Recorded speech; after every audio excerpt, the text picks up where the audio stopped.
धाम की तो बात ही नहीं, लेकिन जब वो पहले थे तो कहते हैं कि माया से मैं रहित हूं और मेरा कोई नाम आज भी नहीं है और मेरा कोई रूप नहीं है और आगे भी नहीं। और जो कि उसी रूप का जो वर्णन किया है वो तो सब इशारे हैं, चिन्ह वर्णन किए गए, वर्णन कोई नहीं कर सकता। सच्ची बात तो ये है, कोई भी वर्णन नहीं कर सकता। तो इनमें मेरा रूप, यहां तक मुझको निज कर जानो, बस निज समझ लो कि मैं यहां पहुंच गया तो वहां सत्पुरुष ऊपर भेज देते, जो भी जाएगा ऊपर जाएगा अलग लोक में तो अगम अलग पुरुष भेज देंगे, अगम लोक में जाएगा तो अगम पुरुष ऊपर भेज देंगे। वो तो तीनों में मतलब उसे जाना है वहां अनामी धाम में। रामायण में यही लिखा, एक यानी अनामा अंग सच्चिदानंद प्रभु धामा।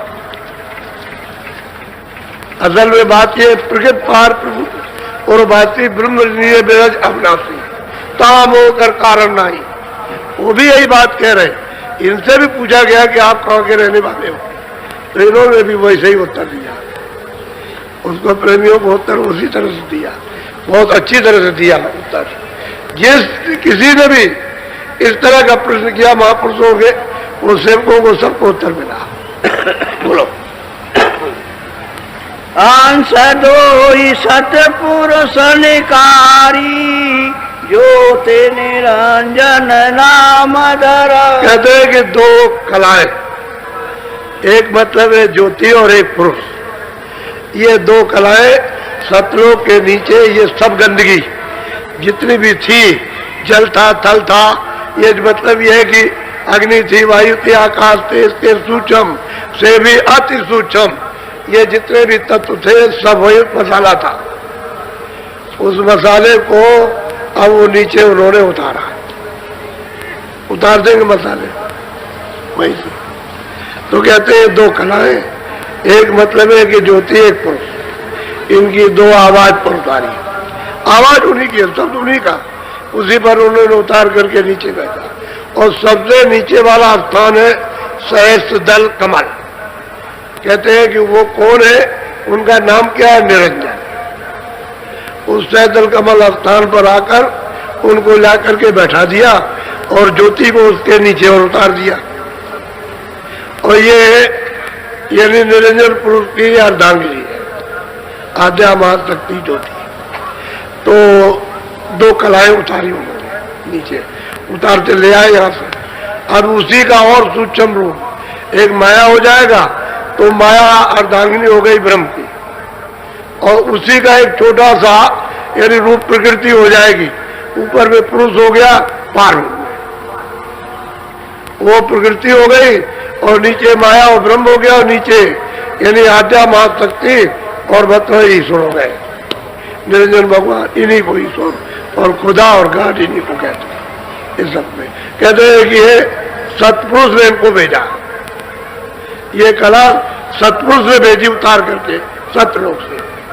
अब वो देखिए क्या प्रश्न, उसका उत्तर उसको क्या मिल रहा, बोलो। यह दो कला उतर कर आई जंजरी दीप में आने समा। जंजरी दीप में सैदल कमल में जाकर के इनको बैठा दिया।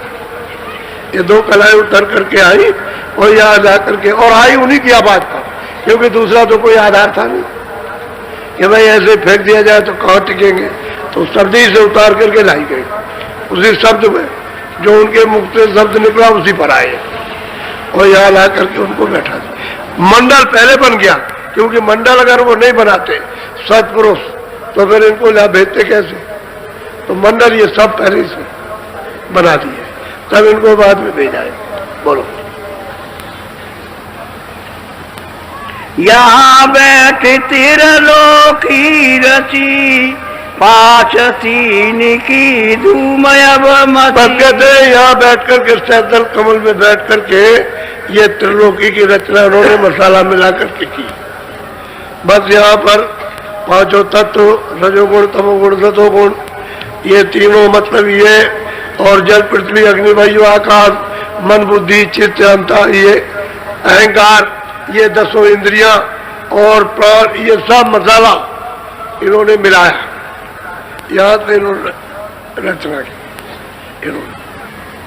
और सतपुरुष ने जब इन्होंने तपस्या कर ली तो सुरतों को दे दिया खुशी में। तो ये जितनी सुरतें आई पशु पंछी आदमियों में, जितने भी चर अचर और थल में या जल में या वायु में छोटे से छोटे कीड़े, उनके सब सुरतें हैं, सब वहीं से भेजी गई। एक छोटा बंदार भेज दिया गया। तो यहाँ बैठ करके इन्होंने रचना की, रचना कर ली। फिर उन्होंने अपनी आवाज पर सुरतों को उतारेंगे। तो सुरतें ऐसे नहीं उतरेंगी। ये जिन जिन का ठेका यानी महाकाल का, फिर उसके बाद में पार ब्रह्म का, फिर उसके बाद ब्रह्म का, फिर इनका सबका मतलब ये है कि ठेका जहां पर ये बैठे हुए वहां ला करके फिर अपनी आवाज पर वो उतारेंगे। फिर और आएंगे तो वो अपनी आवाज पर उतारेंगे, फिर और आएंगे तो अपनी आवाज पर। अब जब नीचे आप उतरे हो तो सतपुरुष की आवाज पर नहीं, सतपुरुष की आवाज पर तो ये बैठे हुए, ये इन्होंने अपनी आवाज पर उतार लिया। तो इनकी आवाज क्या है? घंटा संग, उसी को पकड़ करके उतारा यहाँ मृत लोक इस जगह। तो तीनों लोगों की रचना, तो ये तो पिंड लोक है, इसके ऊपर में अंडलोक, फिर उसके ऊपर में है सूक्ष्म लोक, और उसके ऊपर में है कारण लोक। ये तो इनका 3 लोक में, चौथे में तो नहीं है। कारण लोक में इनका राज नहीं, इनका सूक्ष्म लोक में, लिंग लोक में और स्थूल लोक में। तो यहाँ बैठ करके इन्होंने पूरी की पूरी रचना का विस्तार और रचना मसाला मिला करके, और सुरतों का भंडार इनको मिल गया। तो सुरतों का भंडार नहीं मिलेगा तो सुरते चेतन, मसाला है जड़, तो फिर रचना नहीं होगी। सुरतों को दे दिया और मसाले में सुरतों को बैठा देंगे तो फिर रचना हो जाएगी। अब सुरतों को इसमें बैठा दिया तो ये शरीर चलता, देखता, बोलता, सुनता, और जैसे सुरत को यहाँ से निकाल दिया तो मतलब ये है कि ये क्या खाका है, खाका है, यानी मतलब ये है कि जड़ है, तो बस गिर जाएगा, फिर कुछ नहीं करेगा। तो दूसरे में सूरत को बैठा दें, वो वहां वो चेतन मालूम होगा, उसने निकाल दिया, वो जड़ हो गया, उसमें निकाला, तो सूरत जड़ है, सूरत चेतन है, ये जड़ है, मसाला जड़ है। ये सब मसाला जल, पृथ्वी, अग्नि, वायु, आकाश, ये जड़ है। इसमें ला करके फिर उसको बंद कर दिया। असली बात ये रचना इन्होंने की है, मसाले की रचना इन्होंने की, और उन्होंने कुछ नहीं किया। तो कहते हैं इन्होंने ला करके यहाँ पर रचना की, और फिर यहाँ आ करके फिर ये अपना विधान बनाएंगे, विधान बना करके जीवों को अधिकार देंगे, और यही से फंसा लेंगे। पहले तो कोई बात थी नहीं। बोलो। 3 लोक से मैं रहूं न्यारा, 4, 5, 6 में विस्तार। अब वो कहते हैं कि भाई मैं 3 लोक से तो परे हूं, मैं 3 लोकों में रहता ही नहीं, न मैं मृतलोक में रहता हूँ, न अंडलोक में, और न सूक्ष्म लोक में, और न कारण लोक में, मैं तो इसके परे हूं, मैं नहीं रहता। मैं तो उधर सतलोक में रहता हूँ, और फिर उसके बाद अलग लोक में, अगम लोक में, अनामी तो मेरा धाम ही है, मैं वहां रहता हूँ, मैं यहाँ नहीं रहता। तो कहते यहाँ कौन रहता? सूरत पूछती है तो यहाँ कौन रहता जब आप नहीं रहते हो? तो वो जवाब दे रहे, बोलो। 3 लोक एक बूंद पसारा, सेंध रूप में